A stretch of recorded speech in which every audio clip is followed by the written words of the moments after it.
Hey guys, hi. Welcome to another question. Let us again go and solve questions. Once again, I will implore that you should pause the video right here and solve the question on your own, then come to the solution. Okay.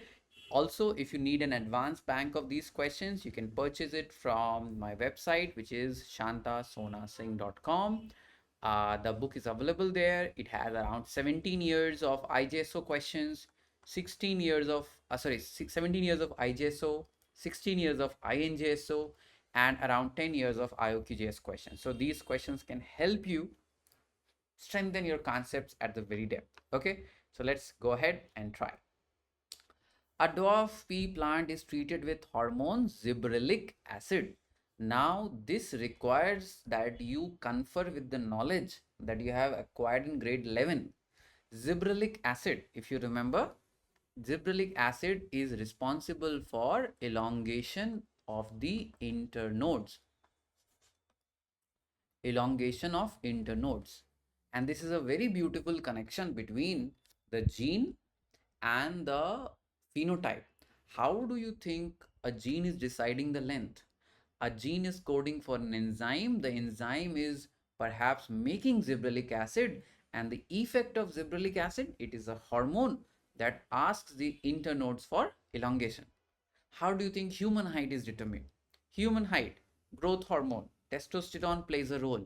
So the gene will code for an enzyme. The enzyme most likely is doing what? It is trying to code for the polypeptides or the proteins which will make the hormone, and the hormone will be the signal. Signal will lead into the phenotype. So that is the relationship. Okay, so a dwarf pea plant is treated with hormone gibberellic acid. Now you understand that when we treat something with gibberellic acid, its internodes will elongate. That means its length, height, you can say, of the plant is going to increase. Very easy. Thus, it was confirmed that gibberellic acid brings about increase in the height of the plant. Very good.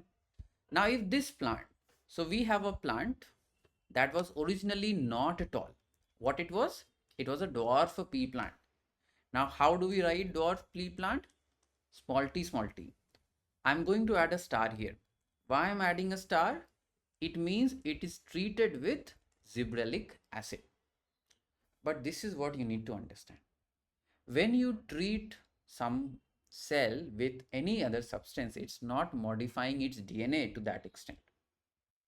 So if I am providing gibberellic acid, I'm just providing the final output of the gene. I'm not changing the gene. The gene is still there. Unless I use biotechnology and modify the gene, the effects of the environment cannot be passed. You study this in evolution. This is why Lamarck was wrong, because Lamarck said the opposite. Lamarck had said that when the giraffes would stretch their neck would become lengthier, and this length of the neck could be passed.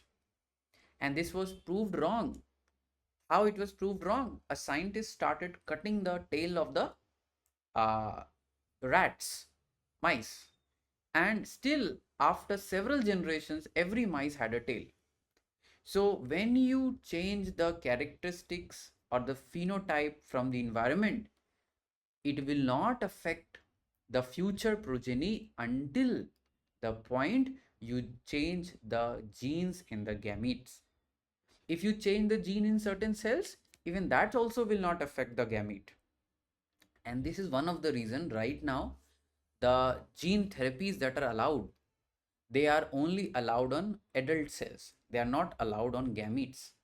Embryo gene therapy is not allowed. You cannot change the embryo. Why? We are afraid. What if we do not understand the entire function of the gene and we change it? If we do, then that disastrous change or the change is dangerous. And if that is passed in the population, we would not be able to control it. That is why somatic gene therapies are allowed. Gene therapy in the somatic cells. But embryonic cells, no, we don't allow that. Okay, let's get back to the question. So question was a dwarf pea plant. Plant is treated crossed with a normal dwarf plant. A normal dwarf plant. So we are trying to cross with small t, small t. The only type of gamete possible is small t and small t. That means what would be the output?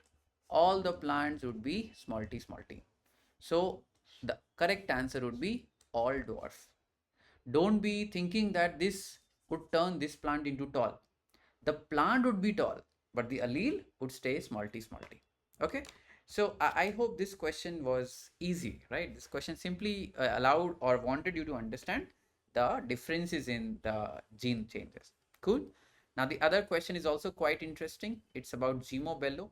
Slightly long question, but I'll allow you to take a screenshot if you want. Please take a screenshot and solve it in the next class. The other part of the question is right here. Please solve it. Beta, if you just listen to the things, it would sound like a satsang. You're listening and you're ejecting out the knowledge. If you actually solve, only then the real difference would be created. Okay. And once again, you can purchase the book from the website, that is chandasanasingh.com. And not only this book, you can purchase a lot of other books, not a lot, just two more.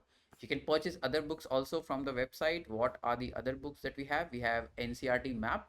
So you understand that there are 3 books in total that are available on the website. What are those 3 books? Those 3 books I will just display on the screen.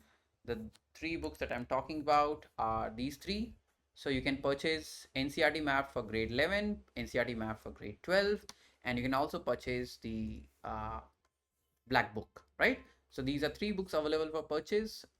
The best prices are available on the website. You can purchase it from there. Take care. Bye bye.